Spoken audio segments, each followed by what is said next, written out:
What can AI do in marketing now or possibly in the near future versus what are people or companies going to need still some help from people like you?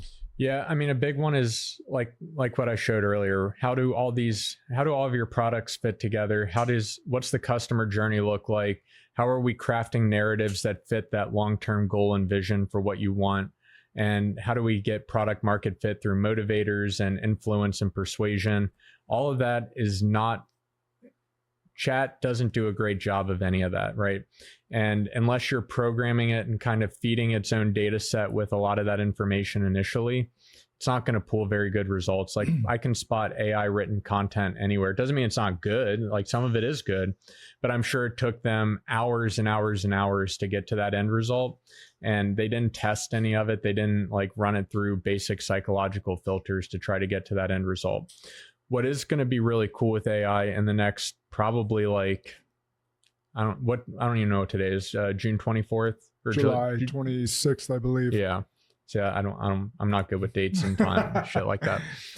Maybe you're living in the past because you just got married. Time doesn't exist. Just jazz and good times. Where it's going to get really cool and where brands need to start looking at is, it just got reported on Reuters. That's a hard slang to pull together. That ChatGPT is pairing up with Shopify and a few other brands like Stripe to get integrated into chat. So you never have to leave chat to purchase a product, which is crazy because when we were at Google a few weeks ago and talking with their team, the stat that they pulled out for us was that 80% of their users currently engage with Google without ever clicking on a link. And when you look at Google's market cap and their business evaluation and where they're pulling the majority of their money from, the vast majority is through the Google ad network, which is massive, right? Like billions and billions of dollars a year are spent on Google ads alone. So if you're saying, okay, well, 80% of the traffic that's coming into Google is leaving without ever clicking on anything, Google's market's about to shrink real fast. So we were going through like pillars of traffic and awareness earlier, right? Like how do we get paid? How do we get organic? How do we get partners? How do we get outbound and all that? So looking through this content model, a lot of businesses right now are super fragile, meaning like they've built their entire business model on Google ads working or on Facebook ads working.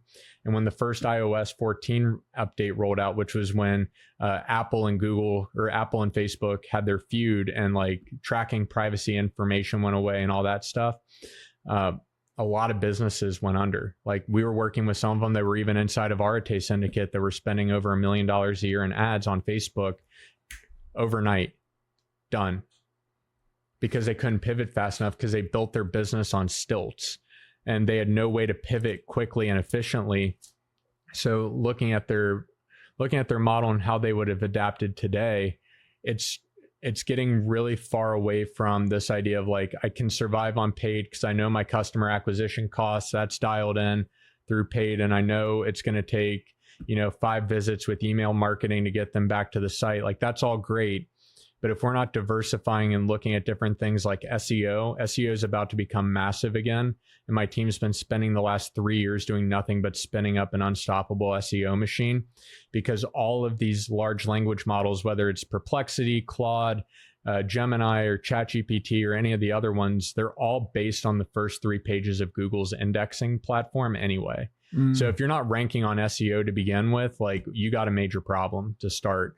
And then number 2 is that there's now like general engine optimization for like generalized AI. There's AEO, which is answer engine optimization, and how well like all these like Google's AI overview is a good idea of like AI or AEO, answer engine optimization.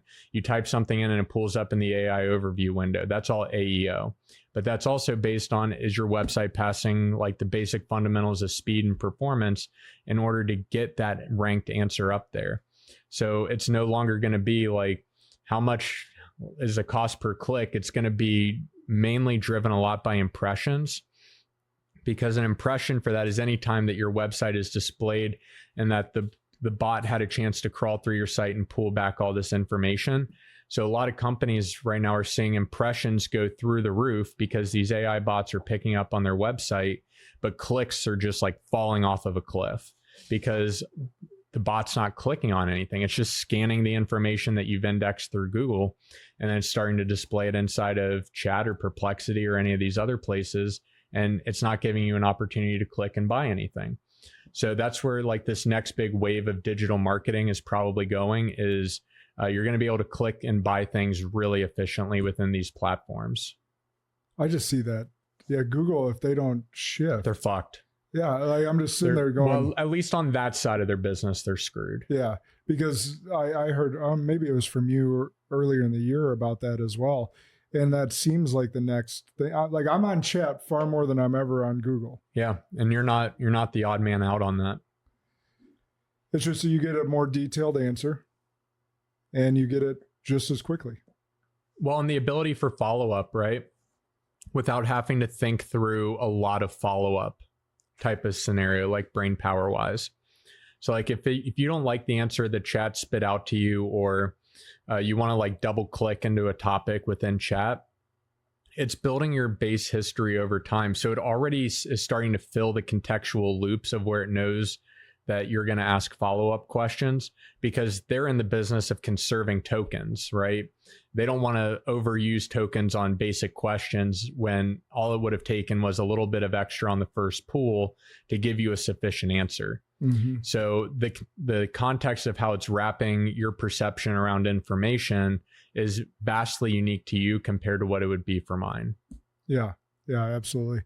Actually, it reminded me of whoever the CEO of OpenAI came out and Altman. Said, Altman said, please stop saying thank you and being nice to the Chat. It's taking up X amount of energy or tokens. I am forever going to be nice to Chat. I'm mean and ruthless to Alexa, but I will forever be nice to Chat.